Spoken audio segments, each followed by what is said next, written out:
There is a symbol that you will not see in temples. You will not find it in prayer books. It has been destroyed, forgotten, distorted. And yet, it continues to live in the shadows of history. Because those who recognize its true meaning are no longer the same. Imagine that somewhere in the depths of ancient manuscripts, under layers of dust and centuries of silence, a sign is hidden. Not just an ornament, not just a beautiful drawing, but a key to a door that priests, prophets, and spiritual authorities have kept closed for thousands of years. It was drawn on stones, and these stones were burned. It was knocked out on copper plates, and then melted down into weapons. It was woven into carpets, which then disappeared without a trace. Because this symbol did not belong to any religion. It belonged to man, his soul, his awakening. And here's the paradox. Almost every faith and spiritual teaching has encountered it at some point. And almost everyone has tried to erase it from people's memories. Why? Because it's dangerous. Dangerous for the system, but not for you. Today you will learn what this sign is, why it is so powerful, and how it can change you if you decide to touch its secret. Somewhere in Mesopotamia, among the clay tablets found by archaeologists, there's a barely noticeable engraving. It does not look like Sumerian cuneiform signs. Its lines are smooth, but they have a strict symmetry, as if someone was trying to encrypt the entire cosmos in the drawing. Scientists were quick to call it an ornament. But those who can read the language of symbols know that this was not a decoration, but a message. Egyptian priests carved this sign on stone slabs, hiding it in halls where only the initiated had access. Its image was found next to images of the winged solar disk, but always slightly to the side, as if it was too strong to be in the spotlight. Legend has it that Thoth himself, the god of wisdom, forbade this symbol to be depicted openly, leaving it only for those who had undergone a rite of inner awakening. In India, it appeared in a completely different form, as part of a mandala that monks drew with sand and then destroyed at the end of the ritual. Thus, the sign taught one of its main secrets: everything that is created must be released. Greek philosophers knew about it through the secret schools of Pythagoras. Pythagoras told his students that this symbol is a number clothed in form, and that it should not be shown to the uninitiated. Otherwise, it will turn from a key into a trap.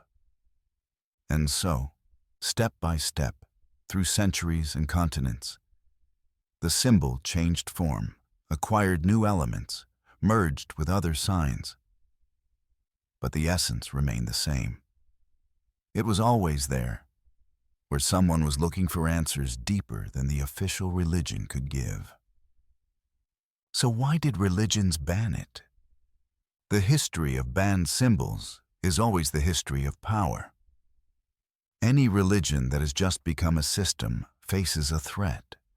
What if a person learns to communicate directly with the source, bypassing intermediaries?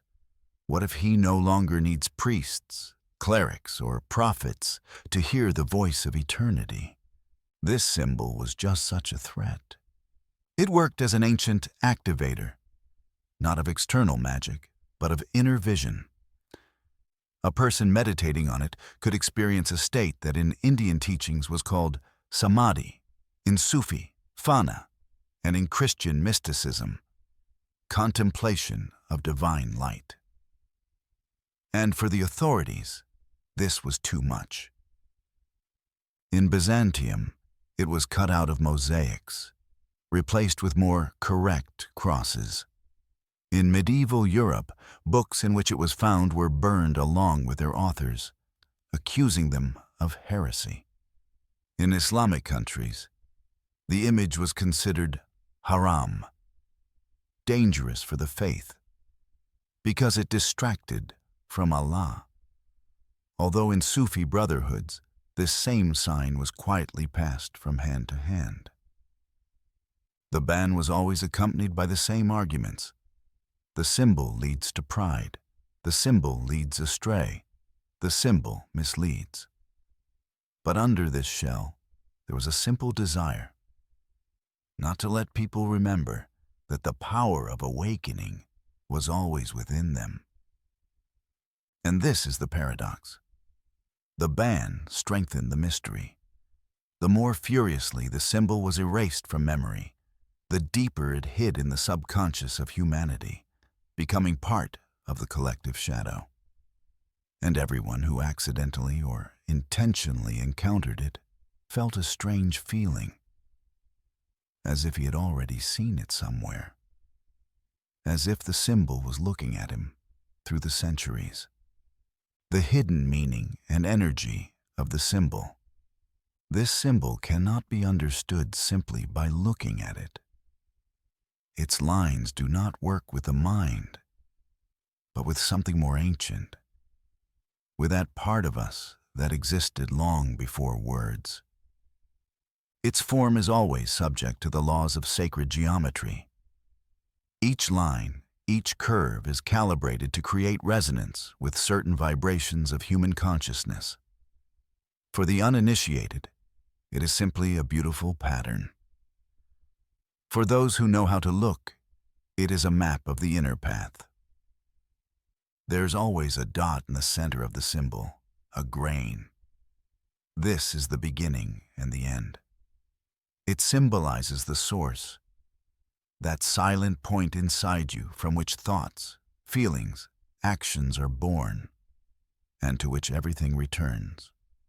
Around the dot is a form, most often a circle or a complex figure, which shows the movement of energy, the expansion of consciousness. The ancient masters said that a symbol is not just a drawing, but an algorithm that is launched inside the observer. You look, and the areas of your brain responsible for intuition, imagination, and awareness begin to activate. There is another peculiarity. It is impossible to remember it completely. Every time you try to reproduce it from memory, you get something a little different. This is not done by chance.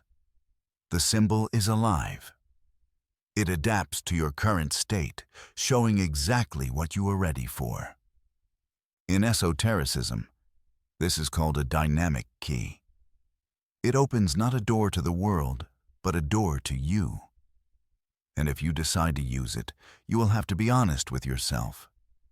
The symbol amplifies everything that is inside.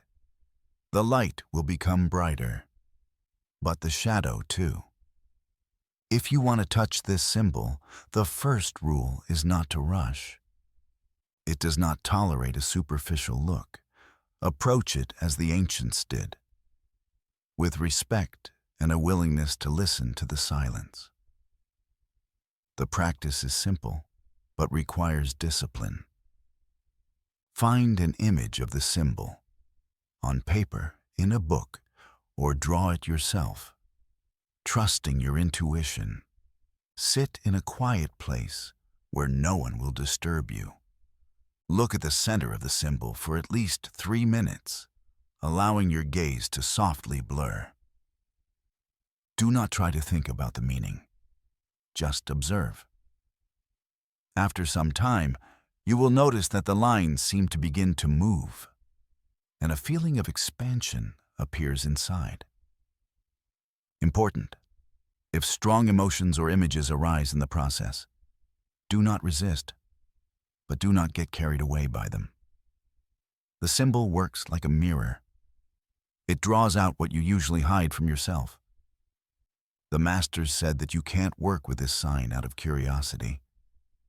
It requires a question that is truly important to your soul. And then, after days or weeks of practice, the answer will come.